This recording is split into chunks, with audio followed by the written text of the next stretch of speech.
कात्यायनी मैया की, बैठ जाइए। कात्यायनी मैया की पूजा करी। सुनना अब इधर, ये बांचने वाले ने गलती करी, अपन ने सुनने वाले भी गलती करी। उसने तो गोपियों को बिना कपड़े के बुलाया, कपड़ा उठा लिया, फलाना किया। अरे वो कपड़े उठाएगा, बताओ आप, कितनी छोटी बात है, इतना नीचे मत गाओ। गोपियों की नग्नता वो नग्नता नहीं थी, वो कृष्णम वंदे जगत गुरु है। उसने गुरु बनके वो गोपियां नहाती थी, अच्छी बात है, जो निर्देश दिया उस हिसाब से। पर वो नग्नता जो है ना, वो कपड़े की नग्नता नहीं है। नंगा व्यक्ति एक कपड़े से ही नहीं होता है। हो किसी की संपत्ति चली जाती है, परिवार चला जाता है, नहीं होता है। एक नग्नता वो भी है, और एक नग्नता उसे भी कहते हैं जिसने संपूर्ण आसक्तियों का त्याग कर दिया है, उसे भी नग्नता कहते हैं। ये वस्त्र का त्याग नहीं था, ये वासना का त्याग था। क्या समझे? ये माँ के दूध की लीला है। हो ये और कोई नहीं जान सकता। ये तो जो बच्चा दूध पीता है ना माँ का, वो जान सकता है कि कैसा स्वाद था। क्या बात, क्या बात। 3-4 कथा याद कई कर ले, बैठे रहे कमरा में, मंचा जो ही कथा बांचने लग गए, वो हो गया काम। धर्म का मजाक बना के रख दिया है, धज्जियां उड़ा दी इसकी। वो तो रुक्मणी जी को भगा के ले गया। लो बताओ, वो भगा के ले गया।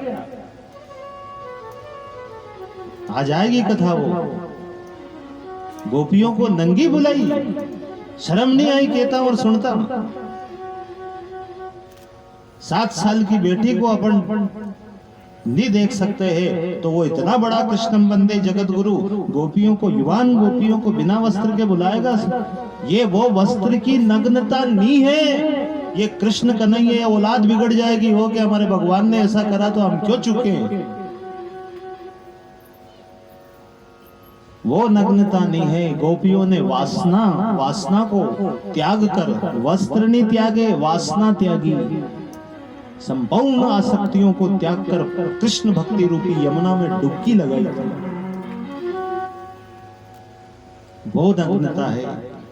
दूध पीने वाला बच्चा, उससे पूछो क्यों बेटा दूध पिया? यहाँ जितने बैठे सबने पिया, मैंने भी पिया। उससे पूछो कैसा था स्वाद माँ के दूध का? क्या बोलेगा 1.5 साल का बच्चा?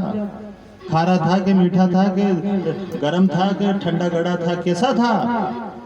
ये माँ के दूध की कथा है, गोपनीय कथा है। गोपनीय जब तक बोलना नहीं आवे तब तक ही माँ के स्तनों में दूध आवे, और जब बच्चा बोलना सीखे तब तक दूध भगवान जाने कहाँ उड़ जावे, पता ही नहीं चलता है। वो बात अंदर की अंदर ही रहेगी। ना तो आज तक कोई बच्चा यूं कह सका कि माँ का दूध खारा था, मीठा था, कैसा स्वाद था। ये अंतरंग लीला है, ये भगवान की अंतरंग लीला है।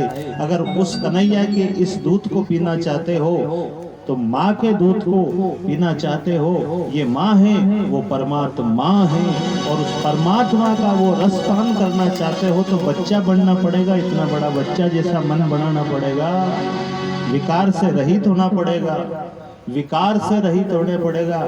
एक माँ जिसने जन्म दिया दूध पिलावे, वो माँ एक समय ऐसा आया कि वो माँ उस बच्चे के सामने पूरे वस्त्र त्याग करके भी खड़ी हो गई।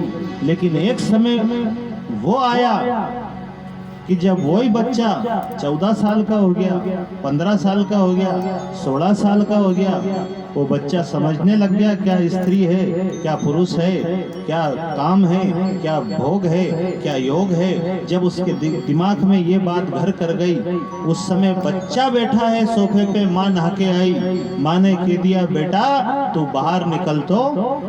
क्यों? मुझे कपड़े बदलने। बच्चे ने की माँ मैंने खूब 1.5 साल तक तेरा दूध पिया, खूब तेरी गोदी में नंगा पड़ा रहा, कई बार तूने वस्त्र खोल के मुझे दूध पिलाया, तू माँ है मैं बेटा हूं, मेरे से कैसी लाज। उसने कह दिया बेटा उस समय तू बच्चा था, उस समय तू बच्चा था, तेरी आंख में, तेरे मन में, तेरे जीवन में, तेरे शरीर में किसी भी प्रकार का विकार नहीं था। आज तेरी आंखों में विकार आ गया है, आज तेरी दृष्टि बदली बदली सी लग रही है। बताओ, एक माँ ने अपने पुत्र को जब आंखों में विकार देखा, मन में काम देखा, उम्र के हिसाब से जब विकार आई जाते हैं, उसको देखा तो जन्म देने वाली माँ ने घर से बाहर निकाल दिया। तो इस शरीर में विकार आएगा तो परमात्मा नहीं निकाल देगा? विकार तो साफ करो, जब माँ हेड़ दे तो वो भी तो परमात्मा है। इतना नीचे मत गाओ, बदनाम हो जाएगा वो। फिर आगे की लीला बढ़ी। इस तरह गोपियों ने 1 महीने तक, फिर भी ये जब संख्या पूरी नहीं हुई। रास क्या है? अब रास की कथा है। रास वो है, वहां जुम्मा जटकी नहीं हुई थी, वहां एक दूसरे के हाथ नहीं पकड़े थे। उसने तो रात में गोपियों को बुलाया, उसने तो इनको बुलाया। अरे नहीं, उन गोपियों के नाम की संख्या पूरी नहीं हुई थी। ये सत्संग इसलिए होता है, आज सुन लेना, देर हो तो होने देना। अब नाजो में इतनी देर करता तो 4 कदे बच जाए यार, मारो तो कहीं दोस्त। वो तो आनंद है, परमानंद प्राप्त करने बैठे हैं कि कथा प्राप्त करने बैठे? परमानंद आए वो काम करना, कथा तो आपको मालूम है। ये भीड़ क्यों करते हैं पता है आपको? 13 करोड़ रोम है इसमें, 13 करोड़ शरीर में बाल है, 13 करोड़ यहाँ से यहाँ तक, एक एक बाल गुनाहगार है। 13 करोड़ की संख्या ये जीवान छूले। आज भी कोई माई का लाल हो तो आज से शुरू कर देना, 13 करोड़ पूरा नहीं हो जाए।